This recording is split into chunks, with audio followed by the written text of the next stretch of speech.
what I'm going to do now is to take a look at the utility scale sector from an implementer point of view and tell you about what has happened, how the sector has evolved, and also give you some perspectives as to what is the likely outlook and probably touch upon some of the aspects which she raised. So I think you've seen this enough, but the message here is the gravel is from 61 gigawatt to 207 gigawatt. I mean, you will see different numbers coming from different people, but literally we're looking at adding anything greater than 18 gigawatt a year.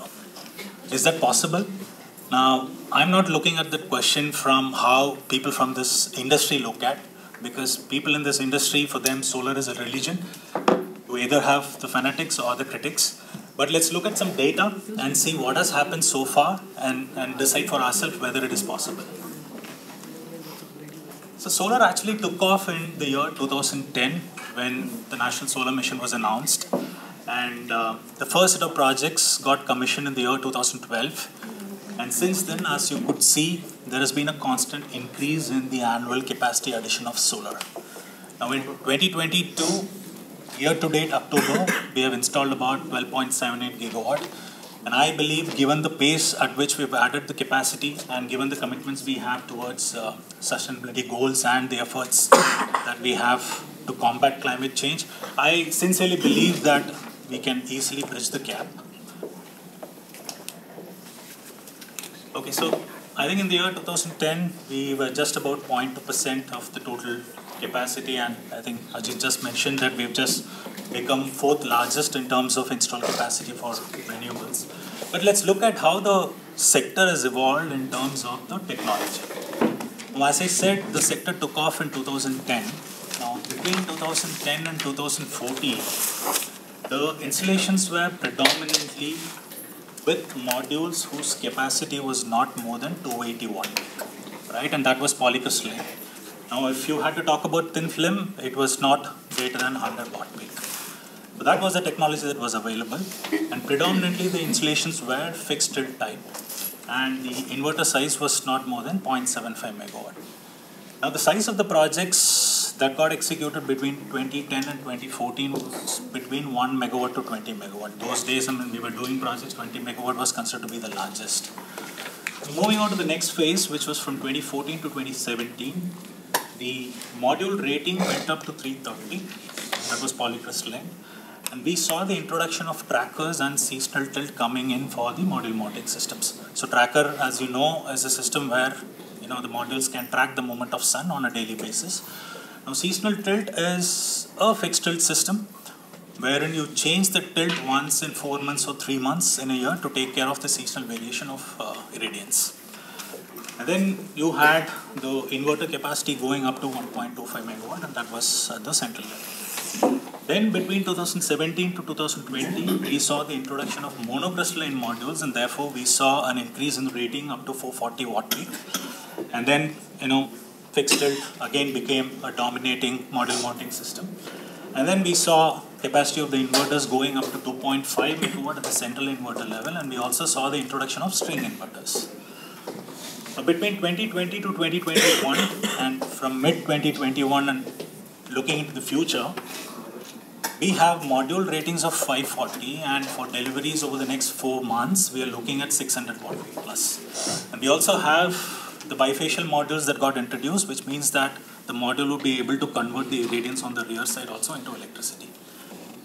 And then we believe that it would be predominantly tracker-based installation, about which I'll explain in a while. And the inverter sizes have gone up to 3.125 and 4.4. Now, from 2017 to 2020, the project sizes were between 60 megawatt to 150. Now we're talking about not anything less than 250 megawatts. So we've definitely gone up in terms of the individual ticket size, and the technology has evolved. What has this done? It helped us reduce the tariff from 12 rupees to what is 2.1 rupees today. But there's a big date. Look at what happened in December 2020. We saw the lowest ever tariff for solar that got discovered, that was sub 2, which was 1.99. But there's another big date. That is July 2020, and that saw the lowest ever price for the module solar modules. So since 2010, solar module prices had generally been on a downward trend, and people who are bidding for projects, they always used to take bets on the solar module prices, and it used to serve them well. But since 2020 July, history did not repeat itself. Instead, we saw an increase in the solar module prices. That is attributed to multiple reasons. And as you know, today the solar module supply chain, unfortunately, is heavily concentrated in China. If you look at the module value chain, you have 4 different elements: polysilicon, ingot wafer, cell, and module. And today, polysilicon, roughly about 90% of the capacity is based out of China. And then ingot and wafer, it's 95%. Cell and module is about 80 to 85%. So domestic manufacturing capacity for modules is anywhere between 15 to 18 gigawatt, and we have hardly about 3 to 6 gigawatt of cell capacities in India. So you clearly have a heavy reliance on China. So even for the difference of the module capacity of 15 and 5 gigawatt of cells, so 10 gigawatt of module assembly factories in India have to still import cells from China. And all that we have is just cell and module, and therefore you will have to still rely on China for polysilicon and ingot. Now what happened in 2021 and also in 2020 was there was a sudden shortage of supplies, because of which the polysilicon prices went up drastically, and today all the companies which are manufacturing polysilicon are making margins of more than 35%. Now, I don't think this is a sustainable business, because when people see such kind of margins, they will also come in, they will invest, and there will be an oversupply situation very soon, and the prices might come down. But because we took the initiative of insulating India from the shocks of the Chinese, we brought in the concept of what is called as ALMM, which is Approved List of Modules and Manufacturer. So it has the names of all the manufacturers and their models, and the government mandates that all the projects that get executed in India should use the models from that list. And today that list do not feature even a single Chinese. And then we also brought in this concept of BCD, which is the Basic Customs Duty Imposition, which is roughly about 40% for modules and 25% for cells. Now, all these things, considering these factors today on a landed cost basis, the module price is anywhere between 35 to 36 cents per watt peak, which is much, much greater than what it was in July 2020. Now, because of which, I think that's where I come from when I talk of what are the new frontiers, which is tracker based. I talk about the second and third in a while. So tracker, as I explained, is a mounting system which allows the module to track the daily movement of sun, and thereby allowing higher irradiance to fall on the modules, and it will allow higher generation from the system. Now, unlike a monofacial module which just converts the light falling on the front side to electricity, bifacial also, it converts the light falling on the rear side into electricity. Okay, so this is how the numbers look like. If you have a fixed tilt system with a monofacial module, if the cost is Y and the generation is X, if you replace the monofacial module with the bifacial module, the cost would increase by about 1%, with a generation increase of about 2%. If you change the fixed tilt into a tracker, change the monofacial module into bifacial module, the cost will go up by 16%, whereas the generation increase is about 23%. So clearly there's a disparate or disproportionate increase in generation with respect to the cost. So let's put this in context. So if we have a 150 megawatt fixed tilt plant, in order to have the same generation of this plant, a tracker-based plant's capacity would be 125 megawatt. So there is a reduction of 25 megawatt of DC capacity. But between fixed tilt and tracker, the land requirement goes up. Fixed tilt system requires about 2 acres a megawatt peak, whereas tracker requires 3.5 acres a megawatt peak.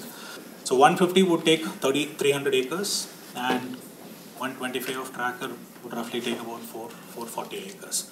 So there's going to be an increase in the land cost, and there'll also be an increase in the cost of the mounting system. because of, fixed tilt just requires steel structures, whereas tracker requires motors and controllers and things like that. So long as the algebraic sum of the cost increase of land and the cost increase of the mounting system is less than the savings that you accrue of the reduction in 25 megawatt of capacity, tracker would make a lot of sense. And today, with the module prices, I think tracker would make a lot of sense, and that's the reason why you see a lot of bids with just tracker being, put as a preferred mounting technology. And even going forward, after the 2 to 3 years, by when more manufacturing capacities would come online, we don't see the module price going back to its historical levels, because today Indian manufacturing is not as competitive as that of the Chinese, right? And still you have reliance on the Chinese for polysilicon and elements. So it is not going to come down, and we believe that tracker is going to stay. So that's one of the frontiers. And another aspect with tracker is, so far it is just about 9% of the installed capacity. And with so many installations that would be tracker based, even the tracker technology providers would innovate, the cost of the tracker would come down. And that would enable a robust supply chain in India. Okay. So we spoke about the land requirements for a ground-based solar installations. Now, land acquisition in India is definitely a pain, right? And because the project sizes have gone up, you require a lot of land, and it's definitely a pain. And land, unfortunately, is a state subject, and every state has its own laws.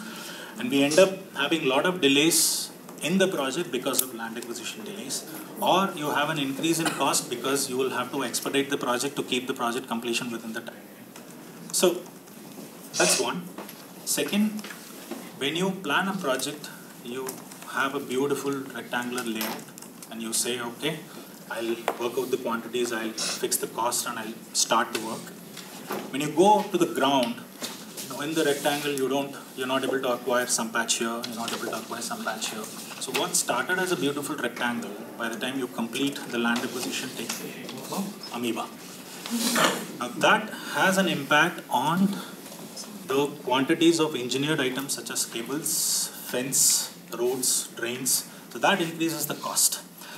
So if you have problems in land, let's go to water. So that's where I come from when I talk of floating solar. I'm sure you would have come across this. It's nothing but a system where you mount the modules on float and you anchor it to the bed. And it has a lot of benefits. It reduces water evaporation, it increases the performance of the module because of the cooling effect of the water that is behind the module, and so on and so forth. And most of this could be planned on reservoirs which would already have some kind of a generation facility, which would have an existing infrastructure for evacuation. So you could sort of think of utilizing the same infrastructure, reducing your ROW problems. But what's the potential for floating solar in India? Huge. I would like to give credit to where it is due. So this analysis was actually done by Terry. So thank you, sir. So the potential is huge because we are blessed with a lot of water bodies, about 5 million hectares of water bodies in the form of ponds, tanks, and reservoirs. And that reflects that the potential of solar from these water bodies is 280 gigawatt, is more than what we plan to do in the next 8 years. So, the analysis shows what are the different depths and what is the age of the existing reservoirs. Because if you put a plant today, it has to live for 25 years, and you need to definitely take into account of the age of the reservoir, whether it will live for additional 25 years. So that's the kind of analysis. But today, is it making sense?